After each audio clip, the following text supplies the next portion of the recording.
हम किसी को वोट नहीं देंगे और तब तक वोट नहीं देंगे जब तक कोई राजनीतिक पार्टी आके। आप इन 10 सालों में नरेंद्र मोदी के कौन से अच्छे काम गिना सकते हैं जो हमारे देश के युवाओं के हित में हुए हों या हमारे देश के हित में हुए? कोई ऐसा काम है जिसे आप बता सकते हैं? हाँ, बहुत सारे काम हैं जैसे के लिए या आप किस आधार पर वोटिंग करेंगे? कुछ मुद्दे हैं आपके पास? बात यही है कि यूपी में टीचर की वैकेंसियाँ काफी साल से आ नहीं रही हैं सब। नमस्कार दोस्तों, मैं आर्यन कुमार, स्वागत है आपका हमारी एक नई सीरीज युवाओं से चर्चा। इस सीरीज में हम देश के कोने कोने में जा करके, विभिन्न शहरों में जा करके युवाओं से चर्चा करेंगे और उनसे बातें करेंगे कि उनके मन में देश के लिए कौन कौन से मुद्दे हैं, क्या उनके मन में विचार है, देश के लिए सुझाव क्या है, आने वाले इलेक्शन में उनके लिए क्या विचार है, किस आधार पर हमारे देश के युवा जो है इस बार राजनीति को और इलेक्शन को बदल सकते हैं, किस ओर जाएगी इस इलेक्शन की हवा। आइए इन युवाओं से बातें करते हैं और जानने का प्रयास करते हैं कि हमारे देश में इस बार क्या मुद्दे होंगे राजनीति के और इस आने वाले इलेक्शन के। क्या नाम है आपका? मेरा नाम राकेश है। राकेश, कहाँ के रहने वाले हैं मैं आप? प्रतापगढ़ से हूँ। प्रतापगढ़ से। क्या करते हैं यहाँ पर? तैयारी करते हैं बस और क्या गवर्नमेंट की। आप लोग यहाँ बाहर की खड़े हुए हैं सभी लोग? लाइट चली गई है, बहुत समस्या है। अच्छा, लाइट कट गई है? कितनी देर से? हो गए 3 घंटे हो गए। डेली कटती है, हर एक फेस में कटती है। अच्छा, लाइट की समस्या इसमें यहाँ पर चल रही है। बता रहे हैं इलाहाबाद में कि यहाँ जो स्टूडेंट रहते हैं कि लाइट डेली जो है कट जाती है। तो लाइट की बात छोड़िए, हम यहाँ पर जानने के लिए आए कि हमारे देश में आपको पता है कि चुनाव की डेटों का ऐलान हो चुका है। अरे किसको पता नहीं रहेगा चुनाव? तो क्या आपका इस बार कुछ क्या माहौल रहेगा, क्या मुद्दे होंगे? हमारे देश के युवा कुछ राजनीति को बदल सकते हैं? भैया हम नोटा दबाने वाले आदमी है।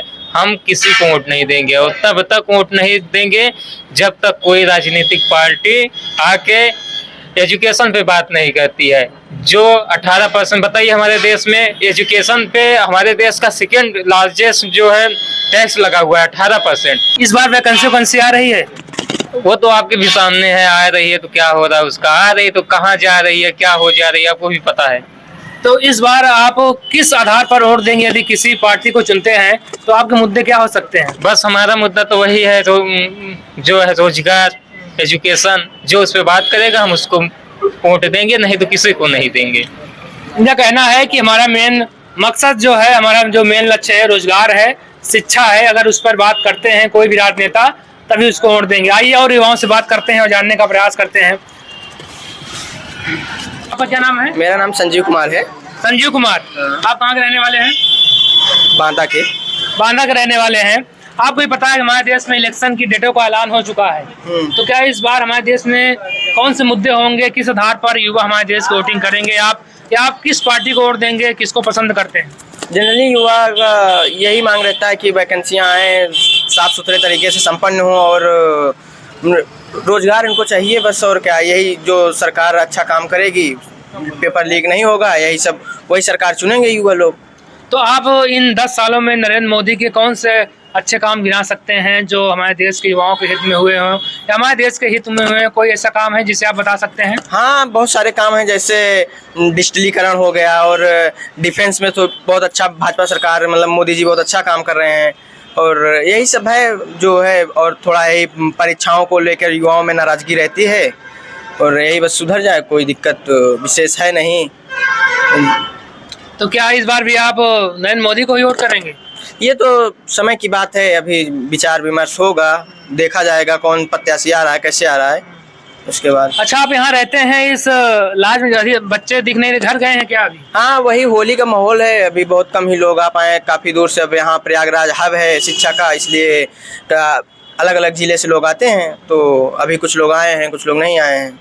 आप बोले कुछ? हमारा वोट नहीं है। अरे बोल दीजिए भाई, इलेक्शन है, कुछ तो बोलिए। हमारे देश में नेता बोलते रहते हैं, आप भी कुछ बोलिए। जिम्मेदार नागरिक के तौर पर बोलो, कुछ बोलिए, आपका क्या विचार है, कुछ बताइए। विचार इनको शर्म आ रही है बोलने में, ये भाई इधर है, इनसे आगे कुछ बात। आपका क्या नाम है भाई? मेरा नाम अमन कुमार है। कहाँ के रहने वाले हैं आप? हम गाजीपुर के रहने वाले हैं। गाजीपुर के रहने वाले हैं। अच्छा, तो आप यहाँ क्या करते हैं? बस तैयारी कर रहे हैं। किस चीज़ की? टीचर की। अच्छा, टीचर की तैयारी कर रहे हैं। तो क्या आपको क्या लगता है कि इस बार जो हमारे देश में इलेक्शन हो रहे हैं उसमें कौन से मुद्दे होंगे या किस पार्टी को जो है इस बार मिल सकता है मौका अपनी सरकार बनाने के लिए, या आप किस आधार पर वोटिंग करेंगे? कुछ मुद्दे हैं आपके पास? बात ये है कि यूपी में टीचर की वैकेंसियाँ काफ़ी साल से आ नहीं रही हैं। सब बड़ा बेरोजगारी की समस्या यूपी झेल रहा है। उसी के बगल राज्य में बिहार में बहुत सी वैकेंसियाँ आई टीचर की। यही है, सभी बच्चे देंगे तो नहीं, वोट बहुत मुश्किल है। नए आयोग की गठन किया जाए, नए आयोग का शिक्षा के लिए गठन किया जाए और उसमें अध्यापकों की भर्ती में, और जैसा कि काफ़ी चैनलों में बताया गया है कि यूपी में शिक्षक की कमी है, फिर भी नहीं हो रहा है। तो कुल मिला के आप देख सकते हैं कि युवाओं में जो मेन मुद्दा है बेरोजगारी है, और इनका कहना है कि यूपी में जो इसमें खासकर वैकेंसियाँ नहीं आ रही हैं, या फिर जो वैकेंसियाँ आ रही हैं वो रद्द हो जा रही हैं किसी न किसी कारण से। तो आप देख सकते हैं कि युवाओं का जो मेन कारण है, मेन मकसद है, वह इनकी बेरोजगारी ही है, और यही मुद्दा चलकर हो सकता है हमारे देश में युवाओं का बने। तो ये था इलाहाबाद प्रयागराज का एक छोटा सा कुछ हम इनके विचार जानने का प्रयास किए इनके पास आकर के। अभी बच्चे हमको बहुत दिखे नहीं, इस लॉज में पूरा लॉज खाली है। ये कुछ 8-10 बच्चे थे और इनसे हम बातें की और जानने का प्रयास किया। आप भी कुछ बोलेंगे? नहीं, हम यही बेरोजगारी पे जो ये लोग बोले वही सब मुद्दे हैं। इनका भी यही मुद्दा है, क्योंकि ये भी स्टूडेंट हैं, तो इनका भी यही मुद्दा है कि इन्हें भी रोजगार चाहिए। तो बने रहे। इतना दब गए हैं कि आवाज ही नहीं निकल रही है, इतना ज्यादा बेरोजगारी है। इनका कहना है कि बेरोजगारी से इतना दब गए हैं कि आवाज ही निकल रही है। तो आप देख सकते हैं कि युवाओं के मन में अभी भी जो है आक्रोश बना हुआ है। अगर आवाज हम निकालेंगे तो लाठी खाएंगे, मारा जाएगा, और भगा के मारा जाएगा हमको। किसी काम के नहीं रह जाते हैं हम लोग। ये भी इनकी एक मेन समस्या है कि जब ये लोग प्रदर्शन करते हैं, कह रहे हैं, आवाज उठाते हैं अपने खिलाफ, तो इनके ऊपर लाठियां चलाई जाती हैं।